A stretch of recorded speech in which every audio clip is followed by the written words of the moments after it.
So here's a thing I'm sure you've had happen. You're in a Teams meeting and someone is talking in the chat, and the notification bubble is popping up so that you can't even see the chat window to see what you're typing.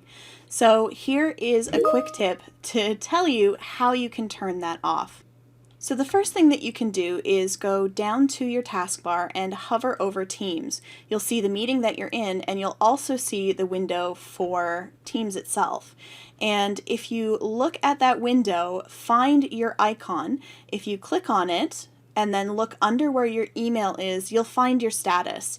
Before I go into a meeting, I always change my status to Do Not Disturb, and that will stop the pop-ups. But there is one more way that you can do it as well.